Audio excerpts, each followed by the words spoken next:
Coming to you live from downtown Detroit, this is Benzinga's PreMarket Prep with your host, Joel Elconin. This is a volatile puppy here, isn't it? And Dennis Dick. I'm bidding a penny. I will buy the stock for a penny.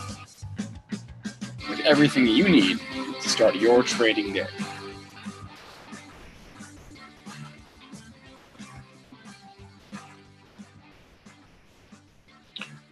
Good morning, everybody. Welcome to this Monday edition of Benzinga's Pre-Market Prep. Spencer Israel here with Joel Elconin and Dennis Dick.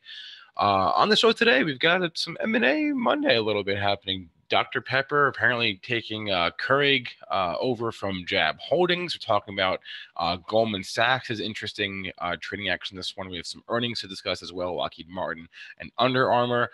And we'll take your questions from our chat, as we always do, at premarket.benzinga.com or youtube.com/Benzinga TV. Our guest today, joining us at 8:35, is Adam Button. He is a director and currency analyst at ForexLive. So we've got a Forex guest on for you in about a half hour. Joel, how are we doing this morning in the S&Ps?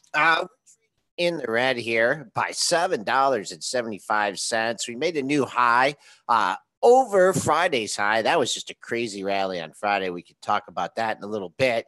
Down 775 at 66.75. Your pre-market low is 64 even. That just happens to be your daily pivot. So that's your big level today to keep an eye on. You have crude trading in the red as well, trading in the red by 46 cents at 65.68. Gold in the red as well. Man, everything's in the red by 490 here this morning at 1347.10, losing that 1350 area for now. Silver in the red by 16 cents at 1728. I saw Bitcoin was up a little bit on Saturday and Sunday. Haven't checked it yet today, but man, that thing is definitely calmed down from the previous trading action we have. But let's bring in Dennis. Dennis, we had a fun chat last night when you were talking about your Goldman Sachs position. I hope I didn't scare you out of it. You did. You spooked me out. It's your fault again, Joel.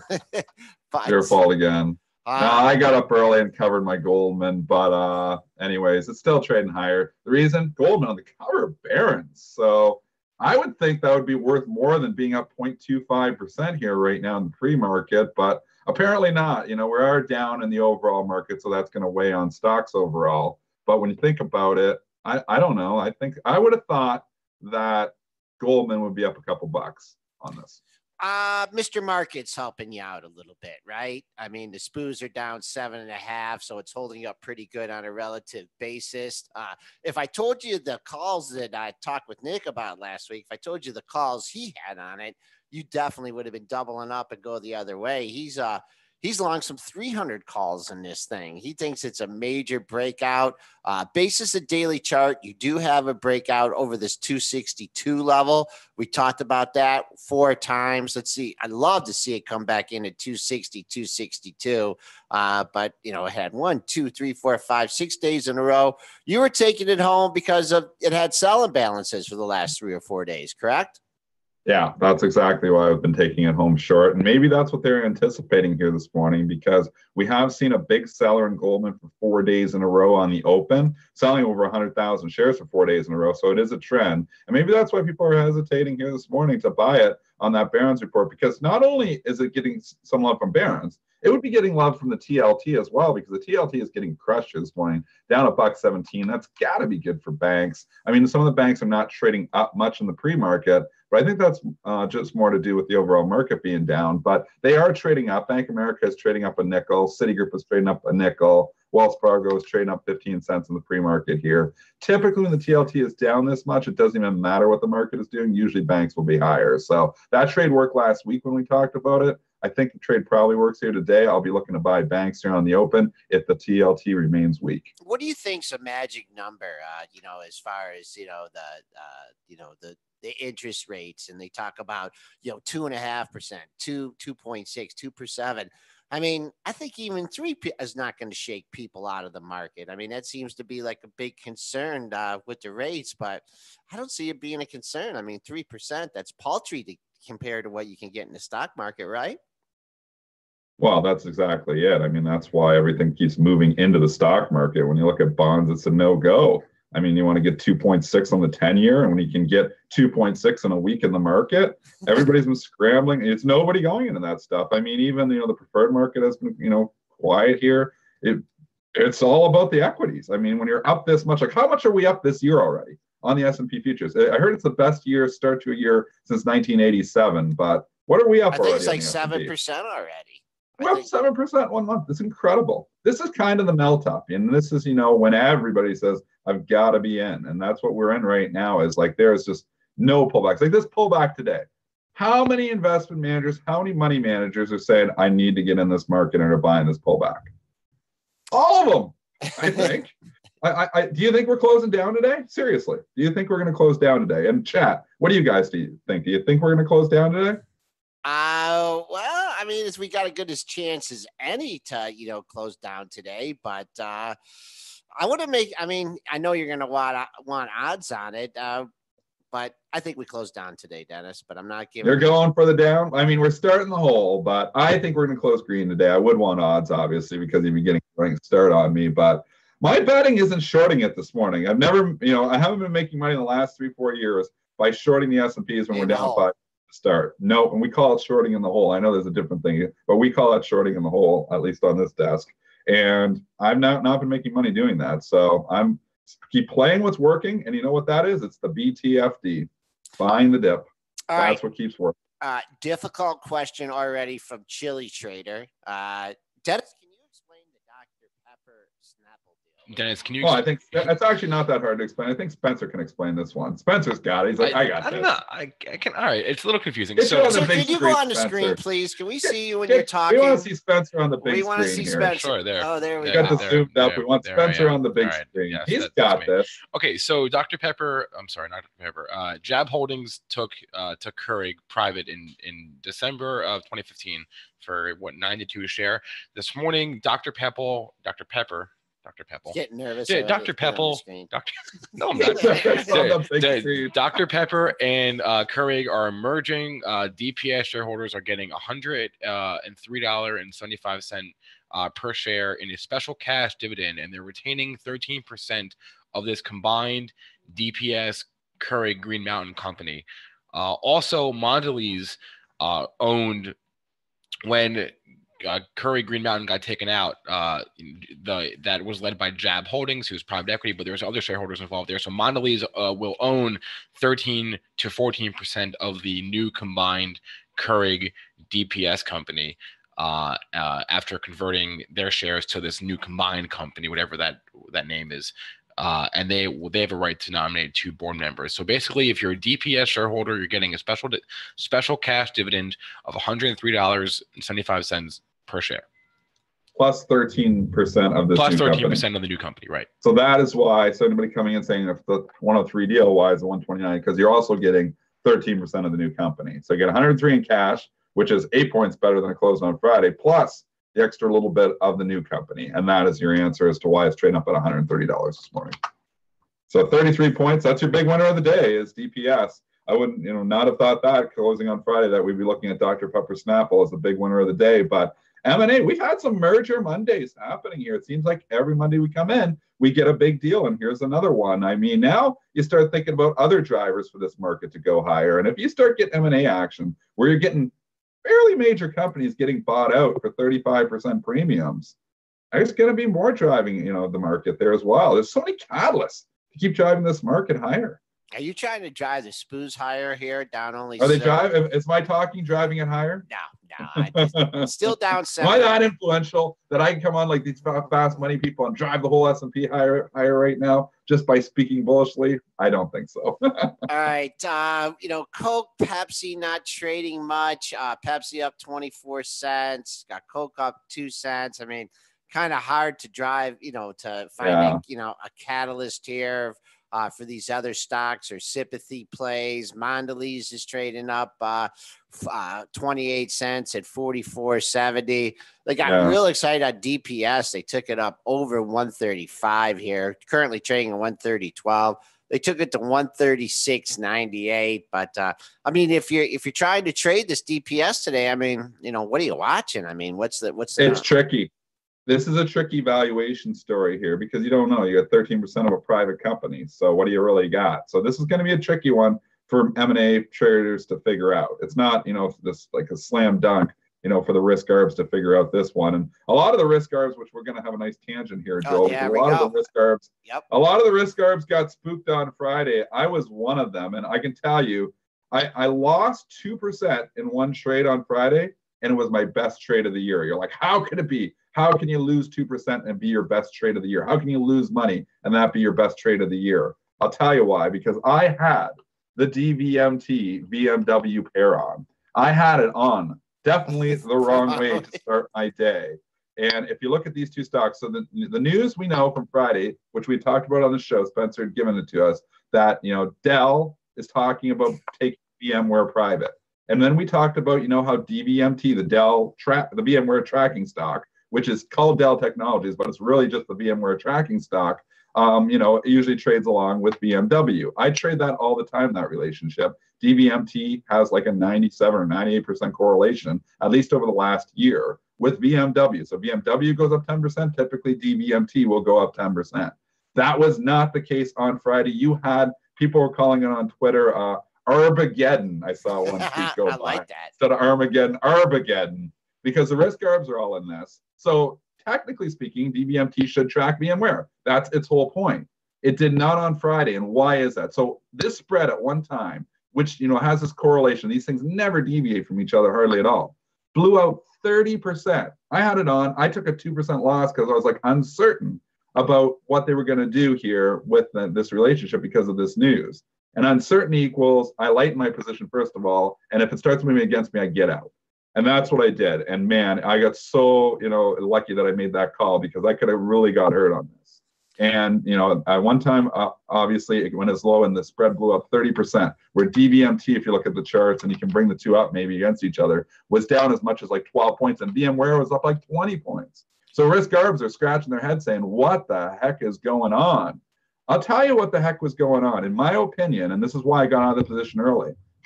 If you're in this and VMware goes private and you own DVMT, now you're tracking a private company. So you have a tracking stock that tracks a private company, a piece of a private company, because VMware would just be a piece of Dell Technologies overall then. So you own a tracking stock that's going to track a piece of a private company. Are you going to be able to get financials for that piece? Are you going to get, there's so many uncertainty. Plus, we complained about this before, Dell is already, with that Silver Lake deal, I think screwed over shareholders back in when the stock was 13 and they took it private. So they very much, could somehow screw over the DVMT shareholders here too. So all that uncertainty equals unload. And that's what the risk arbs were doing. And then you've seen, other probably stubborn risk arbs, probably, losing their shirt, maybe getting blown out. Maybe they put more on and then they were like, whoa, when this thing's growing at 30%, you probably haven't seen some margin call action because there would be some traders that were probably really heavy in that spread that has like a 98% correlation, blowing out 30% one day. I've never seen that before. We've seen it before, but it's usually when a deal falls apart. This isn't a deal falling apart. It's just the potential that the one company might get taken private, and then you don't know what you're tracking. Yeah, it's trying to come back in line here a little bit this morning. Dennis, you talked about how the Barron's article that I mentioned to you late last night, that came out, on Friday afternoon. You thought that might be a turn in it. Barron's they're kind of stepping out here, at least right here, that article, saying, hey, this might be one of a real good opportunity here as this thing blows out.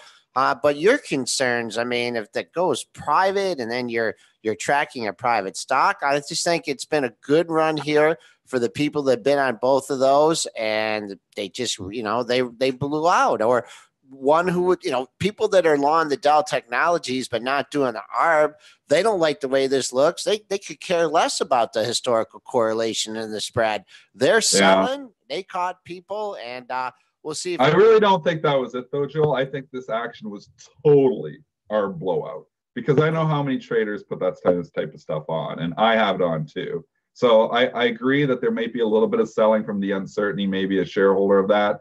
But I think 90% of that action on Friday was all our blowout. Even the fact that VMware at one time was up 165, that's telling me like margin call stuff. Our blowout, the short interest is high on VMware because of the pair there. That's total and like risk arb action getting annihilated is what that was on Friday. I mean, that imagine being in that, Joel. Imagine being in that with some size, and you typically, risk arbs will go. I'll go in that. I used to go in that DVMT VMware spread for like 0.5%. So you're putting on 0.5% risk, all of a sudden lose 30. It's crazy. That's the news. You were out of breath when you were talking about that on Friday. Literally. It was unbelievable. And because I know there's other traders, I think everybody asked at Bright, is everybody okay? And I guess the majority of traders, we're okay with it at Bright because we do a lot of risk arb, a lot of pairs trades like this. But Bright was okay. I mean, if you were thinking quickly, like I was thinking quickly, I'm like, I don't know what that means. And that made me scared. And I put the position on at the open. It immediately moved against me because I put it on because it was like 2.5% out. Typically, that's a slam dunk for DVMT VMware. And then it blew out 5% right away. I was like, well, no. I'm like, this is what's happening. I had started thinking about the possibility of a tracking stock, tracking a private company. I was like, this is scary. And I just turned around and took the loss right away. Great loss to take because, like I said, and I went light. I just nibbled in the position, light compared to what I usually do because of the uncertainty. And then it moved against me right away. I was like, no, this is not working. And this is, scary if obviously that company does get taken private. So doesn't get taken private, it continues to track. It might be a great opportunity, like the Barron's article says. I mean, DVMT is supposed to track one share of VMW. Now you look at VMW, say it's $150. DVMT is 82. This is a no-brainer. It's a no-brainer as long as that VMW stays public. That goes private, and you could have Armageddon Part 2. All right. How about more bad news or continued news on Wynn Resorts? Big move on Friday, now getting a continuation move here. We were talking about this on the pre-market show, and boy, this is a little bit different, situation. The other's been a brand like Kevin Spacey. Dennis, you wanna make some comments on that one here? Wynn trading down 3% here, 174. Well, Spencer, you were talking about this. Let's hand this to Spencer because he had some thoughts on this as well. I think he was kind of agreeing with what I was saying on the pre-market show, but what are your thoughts here on the Wynn? I think the biggest difference is that with all the other sexual harassment cases, there's really, how are you going to boycott Harvey Weinstein? You're not going to go see his movies or Kevin Spacey or anyone. If you boycott them, you do that by not seeing their films or their TV shows or whatever, not watching them. But in no case has there been the head of a big public company have been accused of this yet. Steve Wynn looks like he's the first one. So if you wanted to, attack, go after Steve Wynn and go after his wallet and his assets, there's a clear way to do that. You can short Wynn and that happened, or the stock sold off. We saw it happen on Friday. It's happening again today. There's really been no way for the average Joe to punish these people if they wanted to punish them. And there is a clear path to punishment for Steve Wynn right now.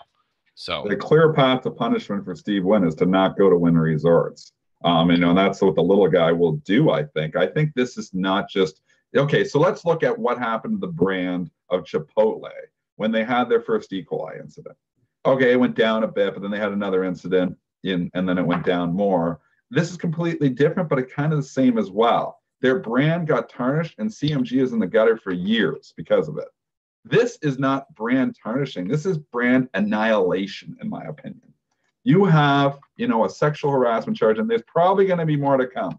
And every time there's another sexual harassment charge that comes up against Steve Wynn now, I think the stock gets beat up again. You have people who could say, okay, well, I don't care. There's going to be a lot of people that don't care. They're still going to go to Wynn Resorts. There's going to be a lot of people that do care, though. And if there's, even 10% of the population that cares and says, I'm not going to stay when I go to Las Vegas at Wynn Resorts, or if I go to Macau at Wynn because I don't, want to give Steve Wynn any money, that is huge for the stock and huge in a bad way. So I think there's a lot of unknowns here. I am not surprised it's down again. I was actually surprised on Friday. I said this. I was surprised on Friday that it wasn't down more. So it's down another $5 here, but this is brand annihilation. And I don't know how the brand recovers from something like this. His name is plastered everywhere there. Now he's up on sexual harassment charges. Maybe, if he gets, if it, doesn't blow up anymore and that's all there is to come. But we saw in most of these cases where there's one sexual harassment charge, there seems to be more that follows. And that's what I would be scared on now. Just like in the Chipotle case, where there's more E. coli cases to follow, I get scared that Wynn Resorts has more cases of sexual harassment charges to follow, and then the stock is in trouble. I mean, the irony here is Steve Wynn is a lot like Trump in that he likes to plaster his name on his buildings. So it's very easy to tell what a Wynn building is because it says Wynn in big letters. Like, it's not hard. They all say Wynn. Right? I'm not even interested at all in owning the stock right now. And here's another thing for the pair trade as well. A lot of people trade Las Vegas Sands directly against WYNN. And actually, Las Vegas Sands is down a little bit on this too, which, is absolutely ridiculous. The Las Vegas Sands, that's just pair traders maybe putting on Wynn and shorting Las Vegas Sands, saying that the spread will tighten. This spread could blow out big time here too, because this is just pure to Wynn Resorts. So this isn't nothing to do with obviously fundamentals of the industry here. This is all to do with what has Steve Wynn done over here.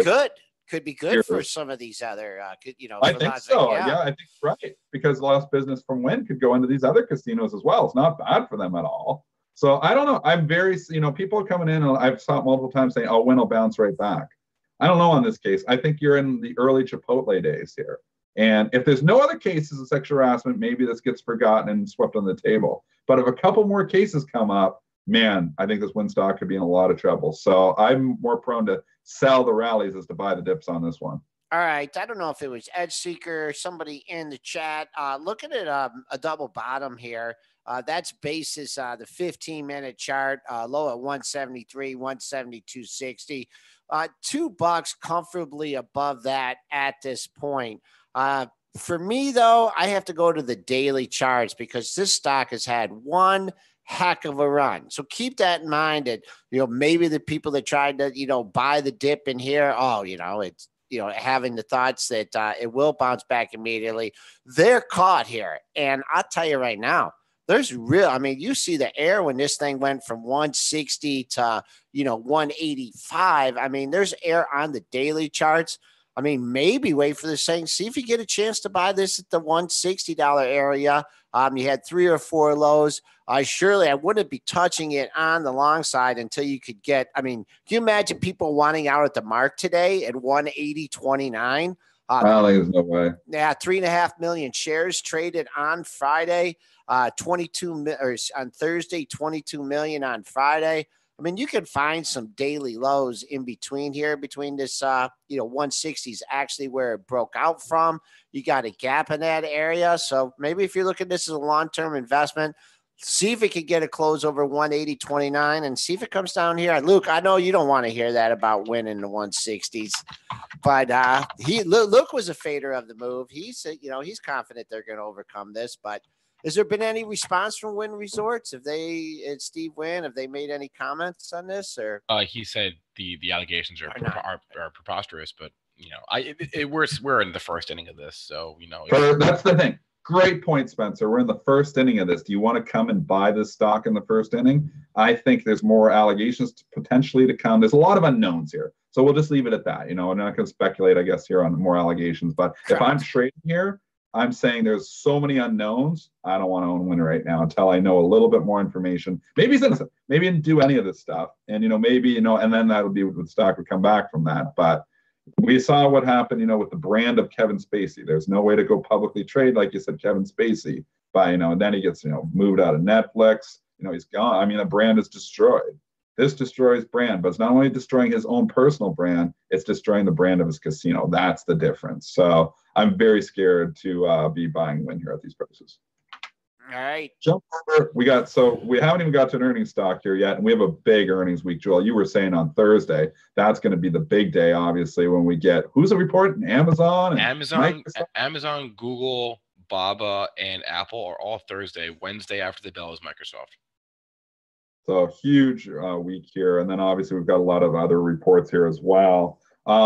Let's jump to the couple earnings stocks from this morning here with 2 of note, Lockheed Martin and Seagate Technologies. Let's go to LMT first. It continues its impressive run. This was straight up into the report yesterday or on Friday. It was up $10. It doesn't matter. It's up another $10 here this morning. Must have been a pretty good report. Lockheed Martin EPS was $4.30 versus a $4.07 estimate. Sales of 15.1 versus 14.73 billion. So they blew it away for the quarter. The fiscal year guidance, sales guidance coming in line, and EPS guidance coming in higher, much higher. $14 was the estimate for the fiscal year EPS. What they're actually seeing is $15.20 to $15.50. So they blew away the EPS guidance for the fiscal year. Stock up another $10 here, Joel. Thoughts as this company does blow earnings away? Well, 360. You talk about a nice round number, 8,000 shares traded at that level. You've backed off as low as 353. So those are your early parameters here. I think half and whole numbers going all the way up to a nice round number like 360. As far as like shorting into this thing, all I have to do is show you one chart of Boeing after their report here, 300 before it finally made a double top at where we get that double top at in the 350 handle, 350. Well, actually 352.23. So be careful on this one. Exiting long using half and whole numbers up to that pre-market high at 360. If we do and go into retreat here. 353, that marked your pre-market low after making that high at 360. So don't think I'd want to be in it after that, but currently trading at 355 off a nice beat. I am cautious on just buying anything that is up 10 points after attacking on another 10 points off the earnings. So that's the only word of caution I would say here is that I'd be cautious chasing the move here, but sometimes it's worked. But it's just 330 3 days ago. Now it's 355. Great report. Hard to fade it. It's one of those, situations Nick Shaheen always says, maybe too high for me to chase, but too hot to short. All right, Todd, just real quick, a special programming note here. On Friday afternoon at noon, we're going to be doing a special broadcast with that big earnings day on Thursday with all the big tech companies. We've invited Gene Munster of Loop Ventures to join us on Friday afternoon at 1 o'clock. Spencer, is at the time we're doing it. So grab your lunch, sit in front of the computer. He'll be able to have digested all the numbers then. Perhaps give us a preview for Tesla that's going to be reporting, talk about the recent news on that. So we'll be on for, 15 minutes, 20 minutes with Gene Munster. That's a special programming note for our pre-market prep listeners.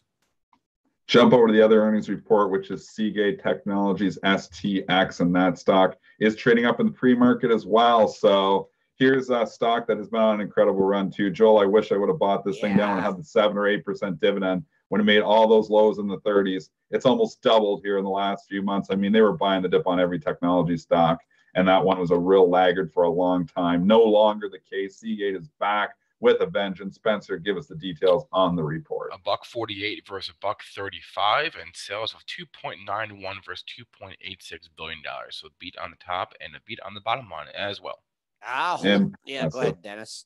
No, I was going to say impressive move here again. Stock ran up on the report. I guess it doesn't matter. It runs up here too. See what it does in the regular session. It's traded 51,000 shares. How high have we went in the pre-market? 57, right on the nose, Dennis. Right there. Yeah, so it's come in. This is a situation where you might get a look at a gap fill here. 55, which was the high of the move, 54.94 close. So, one big seller comes in off the open, you might be able to get it either flat or right at yesterday's high. If that doesn't hold, obviously down to 53.44, that was your low on Friday. But nice move here. Well, we're going to have to go to a longer term chart here. Let's go to a weekly. Boy, I mean, at this point, I see, and this is weekly highs. I see 3 weekly highs right at the $60 area. This was back in April, late April, early May 2015. 60, nice round number. But first, you got to take out that pre-market high of 57 even. We got 1 minute before imbalances. We'll jump to those in just a second here. Just before we go to those, I was just going to talk just a couple of ratings changes as well. Big one from this morning that I did see. The one that stands out the most is probably Allergan. They are getting an upgrade here at Barclays, but the price target on it, $230. So big price target lift for AGN. Stock is up $2.50 in the pre-market, kind of quiet. if this takes out 190, I think it could be off to the races here, though I do own this one in my investment portfolio. It's been trying to put a bottom in, as it puts in like 3 or 4 lows, has a rally, then comes in. You could even make a case for a little bit of a head and shoulders bottom here at the recent lows. At what was the low of the move there? 162.98 or 162.88. Trading up in the pre-market. I mean, one thing, this is one biotech that hasn't caught fire with the rest of them. So if you're looking for a little bit of a laggard here, maybe hop on shares at AGN. 190, just under 190 is your pre-market high, 189.95. A big number if you really want this thing to show you a lot of strength here. And I don't know if it will come today, but man, if you could get back over 200, a big psychological level, I could see for some of retracement. And was it Pfizer? Who wanted to take this thing over at like 380? Remember that? Who it was Pfizer. It was Pfizer. Holy mackerel. It was one of the reasons I bought the thing in the low 200s. After the fact, it's like with Pfizer thinks it's worth 350, I think it was, and the deal didn't go through. I think there's some value there. And there is, if you like the value, the PE is low, they make a lot of money, but there's some unknowns. They had that huge position, obviously, in was it Valiant or no? Which pharmaceutical company did they have a huge position in? I can't remember. Anyways, they had the one huge position in the one pharmaceutical company that got the beat, so that didn't help them. But they've been on the comeback trail. I mean, the stock looks like it put in a nice bottom in the lower 160s. It's been rallying back here, obviously with the biotech rally as of late. I'm sticking with it. I think there's still value here for AGM. All right, S&P futures really quiet here, hanging out down 7 points at 67.50. We're just past a minute of the imbalances, Dennis, and I guess let's first go to your Goldman Sachs here. There's no Goldman Sachs imbalance, so that trend is over. 6,800 to buy, so nothing happened in Goldman Sachs. But I'll tell you, there's some big ones here this morning again. So interesting. Twitter, which had a hell of a day on Friday. We talked about it on the show. We said we liked it at around 22. Did I buy it? No. So I got to start listening to myself more. Anyways, Twitter has a huge run up on Friday. 160,000 to buy. Oh, buy balance? I would have guessed sell. Sell today. To buy. Following. Right. So I'll give you the buy. I'll give you the imbalances of the big ones standing out to me, and then we're going to jump back to this Twitter, just talk about the charts. Sure. So there's a big move on Friday. Abbott Labs, which has been on a monster run too. Full disclosure, I own this in my investment portfolio. 108,000 to sell in Abbott Labs. Pfizer, own this one in my investment portfolio too. 408,000 to sell in Pfizer. General Electric small sell balance, 87,000 shares. Nothing posted on Alibaba yet, but it's always interesting when it posts. Coca-Cola, 172,000 to sell. That's interesting with the DPS news, but that obviously still sellers coming into that stock here this morning. Some of your financials have small sell imbalances here, but again, I think the banks are going to be strong because of the TLT being down as weak as it is. But just looking early, Morgan Stanley, 42,000 to sell. Bank of America, 32,000 to sell. JP Morgan, 30,000 to sell. But keep an eye on that sector because I think that could turn around with the TLT being down as weak as it is. Ford, 81,000 to buy. Remember, Ford is ex-dividend today. They had their regular dividend and their special divvy. So it is actually trading up 11 cents here in the pre-market. So if you look at Ford and say, whoa, getting the beats again, not the case. The Ford close was 11.65. The adjusted close was 11.37. So it's actually trading up 11 cents here in the pre-market. And Twitter, double catalyst on Friday. Spencer, you want to recap those two news stories, one on top of another, and Twitter? Well, I was more interested in this story over the weekend. I don't know if you guys read it. Three stories in. Well, the one that I read, the one that people on my timeline were talking about was this fake follower thing. Did you read that in the New York Times? I heard a bit about it, yeah. That very, very good investigation from the New York Times over the weekend, just about sheer number of fake followers that people have been buying on Twitter. Anyway, though, but back to Friday's news. How do you, stop. So you got your fake follower account, I saw. What do you do to find out your fake follower account? There's a site that I was alerted to. No, you don't have to. I think it's called twitteraudit.com, and it took a few hours. You can enter anyone's handle. It doesn't have to be your own, and you just enter a handle and you just come back to it like an hour or later or whatever. Give it to me right now. I'm going to do it right now. What is that? What is this? Twitteraudit.com, I think is what it was. I was on mobile, so I don't. Twitter audit. Yeah, that was it. So enter your name. Oh yeah. How many of your followers are real? Enter your Twitter username. Yep. Entering 888 the trader. And then come back in like an hour and a half or something. And then it'll tell you, it said, no, it's already done. What? Twitter audit report. Yeah, audit score. I got a whole bunch of fake ones here. How is yours done already? It's not. It just can't even be right. No, last update. Oh no, I did this a long time ago. Sorry. I must have did this a year ago because it says last update 1 year and 8 months ago. You did this already. I must have did it over a year ago. So I don't remember doing it. I might end up getting old when I don't remember doing things. But I'm already listed on there. So I had 81% real followers. So I was pretty low, actually. I had 81%, 19% fake followers. It's all those bots that follow me, Joel. Yeah, me too. All those bots, all those high-frequency traders follow me, screwing up my Twitter audit score. I had 8% still fake. Pretty real. Yeah, no. Anyway, so that was the story over the weekend that why I would have assumed Twitter had a sell imbalance, but we had the Citron thing from Friday that he came out very bullish on Twitter. That's what you were referring to, right, Joel? Yeah, there was also some good old chat room news earlier in the day. Of course, that gets it going. That Salesforce was kicking around. That came out early in the morning. Of course, I take that with a grain of salt, but then Andrew Leff comes on and Citron, he's bullish. I think he has a $35 price target. Salesforce person declined comment, but man, he caught it right. The thing was already in gear. Whoever shorted it, coming off after its last earnings report, better check to do when their report due to report. But I guess it's all forgotten now that Anthony Noto left the company. But are we running a little over here for our guest? We are, but that's okay. We're going to take a quick break and grab Adam Button. He's the director of ForexLive. We'll be right back.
Welcome back, everyone, to Benzinga's Pre-Market Prep. Spencer Israel, joined by Joel Elconin and Dennis Stick. And we're on the line with Adam Button, Director and Currency Analyst at ForexLive. Adam, how's it going today?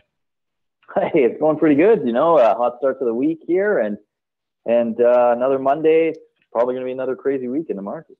All right. So give us a breakdown now. What are you watching this morning? Or I guess every morning when you wake up and you hop over to your desk and, how do you go about getting set for the day?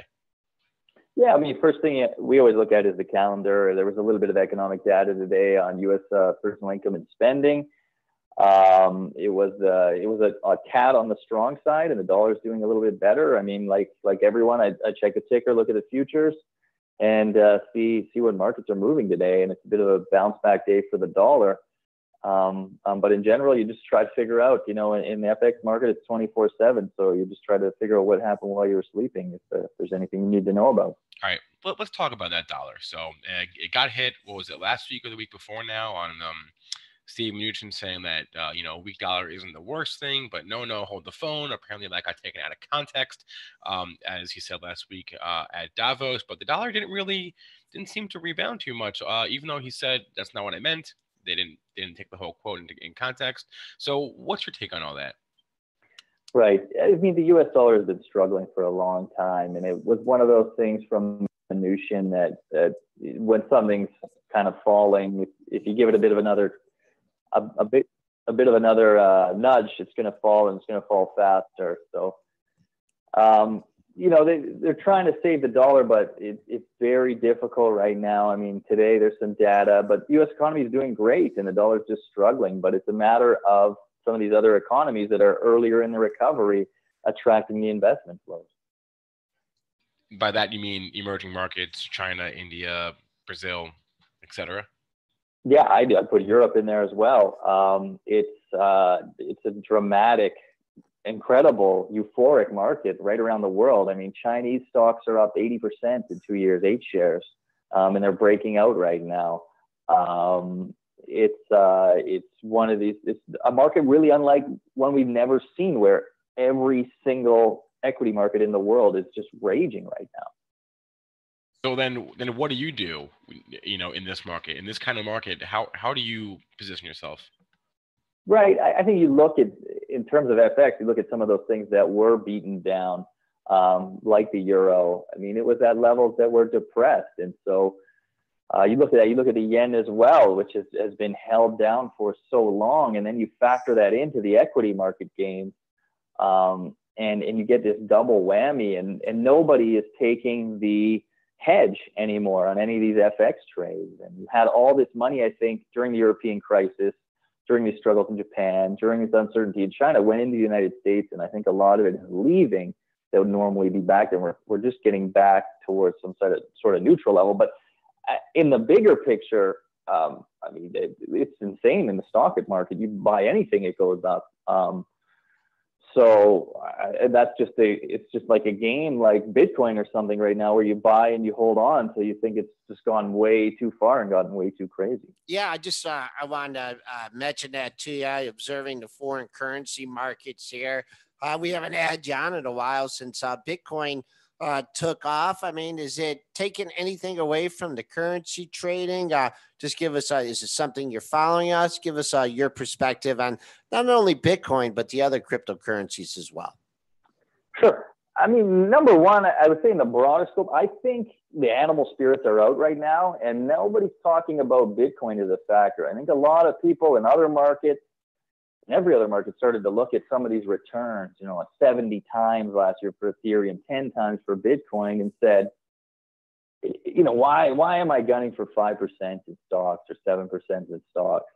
Let's get levered up. And I think it really released that sort of feeling like, let's make a lot of money. In terms of Bitcoin and crypto, I think we're past the top here now. It was one of those stories that needed to attract more and more people to rise and rise. And I don't think there are a lot of potential Bitcoin investors out there who aren't in yet. But in the broader crypto space, in terms of the technology, I think the best thing to happen would be for a flush out in Bitcoin, because as a technology, it's sort of inferior to some of the other ones that are out there. So I probably think Ethereum is a better place to be if that's where you want to be, just to scratch the surface. Wait, why do you think that? Why do you think Ethereum is better technologically speaking than Bitcoin? Well, I just think it's built as a place to get the money into the rest of the currency market. Whereas Bitcoin, it said, okay, Bitcoin's a currency. We're going to take on the currency market. And then, well, no, that's not really working because we have transaction problems. And it's costing too much money. It's too slow. So now Bitcoin is digital gold now. No, forget all that stuff we said about it taking over in the currency market. It's not really a currency. It's a digital asset. Whereas Ethereum continues to do what it really set out to do. So I worry about that when the story changes about what something is mid-flight. You have to really worry about it. You're not buying it. The institutions are just looking for that final flush out to make it, part of their asset allocation. I mean, that was some of the perception ahead of the futures started trading in order to make themselves more appealing to institutions. The GBC Bitcoin Investment Trust split 91 or 94 for one today here. Actually 93 for one split today. Institutional demand, you're just not seeing it out there, huh? I don't think so. I think,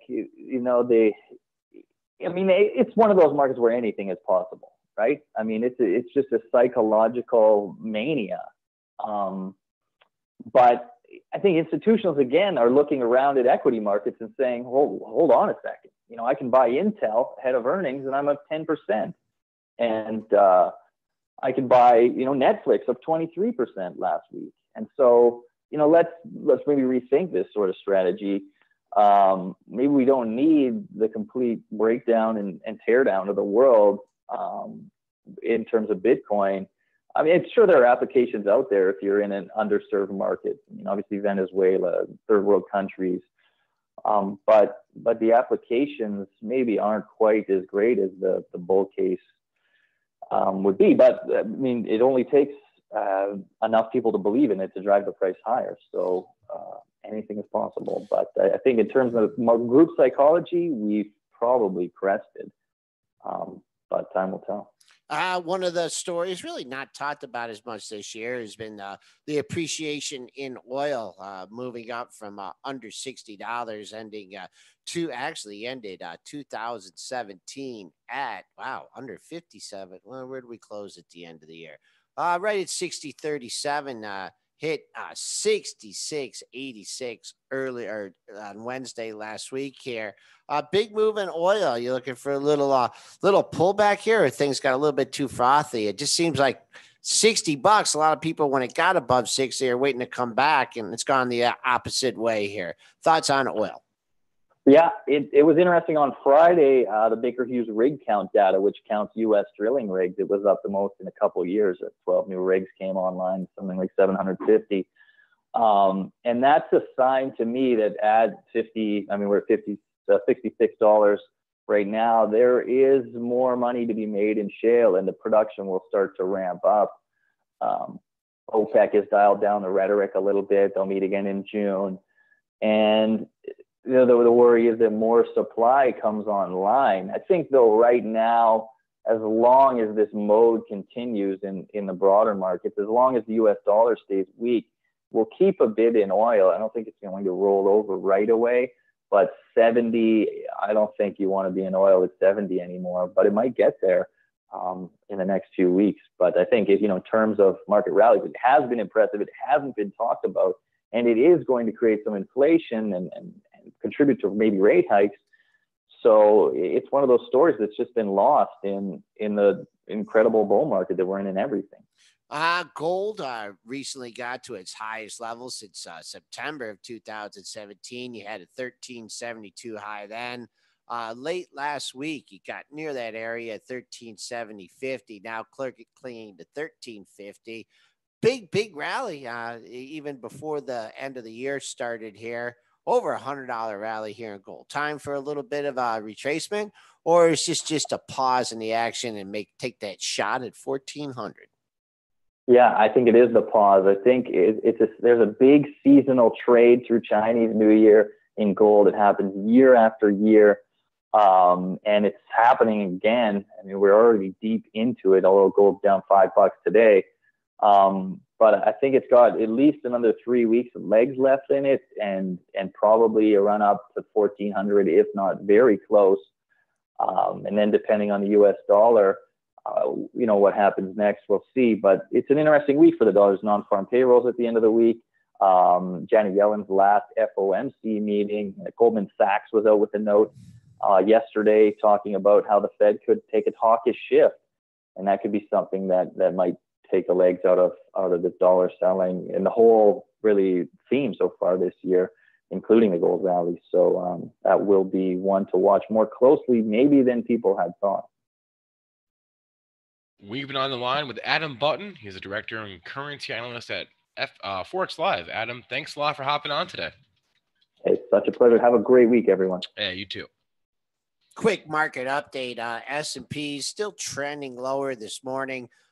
Down 775 is 66.75. Your pre-market low is 64 even. Folks, that's got to hold. There is nothing in there until you get down to Friday's intraday low at 46.50. The pain continues here for Wynn shareholders. We were talking about that at the top of the show. Down 779 now, over 4%. Dennis, did we ask you for the sell imbalance on Wynn here, or what the imbalance is? It's NASDAQ. Oh, that's right. NASDAQ, Joel. So that doesn't post till 9:28. Yeah. And again, that's why we don't talk about NASDAQ stocks on our show, because we're not doing the show at 9:28, so we can't give you those imbalance numbers. All right. Well, it continues to drift lower here, trying to hold on to the 172.50 area. But that's your update in Wynn. Dennis, anything else you're seeing here? The TLT is having it's getting wrecked here this morning. We just talked briefly how that's good for the banks. Obviously bad for your utility stocks. XLU is trading down, but I'm also noticing AT&T and Verizon both very weak here this morning. Those do trade like bonds, so it's not surprising when we see weakness in the TLT that we see additional weakness in AT&T and Verizon. Not sure if there's another headline that's driving that as well, because Verizon is down over 1% here. Now it's a big move down here for Verizon, maybe still digesting last week's report. AT&T is down over 1% here too. These are big moves down for AT&T and Verizon. I'm wondering if there is another headline, but we're seeing major action in a lot of different stocks here this morning. Like Microsoft is trading up over 1% as well. I didn't see a headline. Maybe the chat can help me out with this one. I didn't see a headline driving Microsoft here either. On a day that we're down here in the Qs, Microsoft bucking the trend. They do report later in the week, so maybe just people getting ahead of that trade. Amazon as well. Amazon is trading up 5 points. It looks like somebody like putting on the trade here that's possibly ahead of earnings trade, because AMD, which reports, I believe, this week as well, is trading up 2%. There's a lot of just action in either direction here this morning. It's an interesting morning. There's some value beta thrown around here in Microsoft. 95.50 though seems to has someone have a little bit of opinion. You hit that in two brackets, and then your 845 bracket or 830 to 845 at a 95.45 high. Trying to get in here into triple digits ahead of the report. Went out on its all-time high, closing tick high on Friday, just like everything else. So if you're looking for a gap fill, you need this in the lower 94 handle. Maybe good Intel numbers. I mean, could that have any kind of implications for Microsoft? But we already knew those numbers. Yeah, that was already in the stock on Friday. So, and obviously it moved up here. I don't know. They're actually, it's Spinner saying there's a price target raise. So I didn't catch who was raising the price target. Jimmy joked with me that there was going to be no more automatic updates. And I was like, well, that's enough to buy the stock. I hate the automatic updates. We know that. But so a lot of background noise here. We're having a little bit of trouble. I don't know if you guys are picking up the background noise as well, but some trouble here with Skype right now. Maybe the broadcast is coming through clear. I'm hearing a lot of background noise. So I know Spencer's had a few issues with his Skype this morning, and he did an update. These updates, man, that's another Microsoft product. I had the old Skype update this morning, so couldn't help it. Couldn't help it. Products update, they give you some bugs. So Spencer's got a few issues, and that's why we're really zoomed in on the camera here this morning. Spencer's trying to figure that out here too. So stick with us. Hopefully the audio is coming through okay.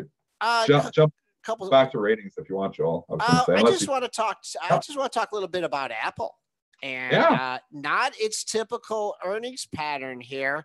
A lot of concern over iPhone sales. I've heard as much as they might, half of what they're expecting here, trending down ahead of the report, coming to the $170 area, trading down today again at $138. That's through yesterday's low, Friday's low, 170.06. So I guess we're still hanging in there. That's a big psychological level because you had a low at 170.48, and then you drop off into the lower 169 handle here, but not your typical run up in Apple ahead of its report. No, not typical at all. When does it report? Thursday after the it's one of the big ones. It's on Thursday. Yeah. And like we said, we're seeing, Microsoft, we're seeing a lot of stocks run ahead of the report. Apple's going the other way ahead of the report. So that is interesting. Exactly there, Joel. I will say the major support level just below 170 is huge. It looks like we're going to test that here this morning. 169.25 was the low, 169.26 low on the first day of the year. And then if you go to the last day of the year, 169.22, so a little double bottom kicking right there at the beginning of the year and the beginning of 18 and the last day of 2017. That's a big level. He's hold that 169.25. I'm just trying to look if there's other headlines. AT&T is really getting hit here now. Just in the last few minutes here, I'm not sure if there was something said. It's down 1.5% here now. Verizon falling 2.72 cents. If you guys got anything on AT&T and Verizon, I'd be curious because this looks like more than the TLT. Well, this looks more like there's a headline last night. There's a headline last night that a U.S. official says that Trump's national security team is considering options to counter China, including possible building of a 5G wireless network by the U.S. government. Discussion is set to be 6 to 8 months away from consideration by Trump, and that was from Reuters. That was last night. That could do it. I mean, this looks like news. Like obviously a trader. I've been trading for 19 years, so I look at what's trading the pre-market, and you can say, well, that feels like it's trading with the TLT, or that looks like news. This AT&T and Verizon look like they're trading on something that's affecting them. That could be it. So this 5G stuff that could affect those stocks, and both of them are down 1.5% here this morning. Sprint's down 1.3%. Just looking at the other telecoms, T-Mobile is down just slightly here, down 0.41%, but that's significant. I mean, looking at AT&T and Verizon, these are big moves. Quick technical thoughts here as AT&T and Verizon break down this morning, Joel. Well, Verizon has just defied reality here. We had talked about that one going into ex-dividend, and it had the great earnings report. Knocked on the door of the 55 handle a couple times last week, turned it back at 54.77, 54.75, high close of the move, 54.72. Still, man, hanging out here, down 73 cents. I'd like to see what happens here at the open, because Thursday's low was 54.01, and then you got to drop down to 53.50. So Verizon's been holding up much better. Let's see what happens at Thursday's low at 54 even. AT&T has not held up as well. That peaked over $39 and then traded into the 36 handle, got a nice little retracement, but just goes to saying, I mean, if this is more like your TLT, this is more like your XLU, opposite of interest rates here. And I don't know. I mean, we had Raz talking about Verizon and potential problems for them down the line. A little surprised Verizon's been holding up so well after it went ex-dividend, but the good report definitely helped it. We got about 1 minute left here. Just quick ratings to go through because we only mentioned Allergan. Starbucks getting downgraded, Bernstein, CBS downgraded at Wells, AbbVie, which had an incredible day. I own that one in my invest portfolio. That had an incredible day on Friday. It's getting downgraded at Leerink, so they're taking some profits in that stock. Momo is upgraded JP Morgan here. This was from late Friday night. After hours, though, so Momo's trading up over $1 in the pre-market, and CBS catched a downgrade at Wells Fargo. Spencer, any other ratings changes that jumped out at you? Those were the main ones that I wrote down. No, is there anything else you saw? Those are the ones that I saw too. So nothing besides just the Starbucks and downgrade at Bernstein. I thought was interesting. Interesting timing with the coffee news from this morning, Keurig and true, and DPS. Very true. But anyway, that is our show for the day. Thank you for listening. Thank you for those of you who joined us at premarket.benzinga.com or on YouTube, youtube.com/BenzingaTV. If you want to catch the podcast, you can do so at iTunes, SoundCloud, and Stitcher. Or just go to YouTube and rewatch the show as it aired live there. Thanks to Adam Button, who joined us today. On tomorrow's show, we are joined by Nick Shaheen, author of Create Income with Option Spreads. Have a good day, everyone. We'll see you folks tomorrow.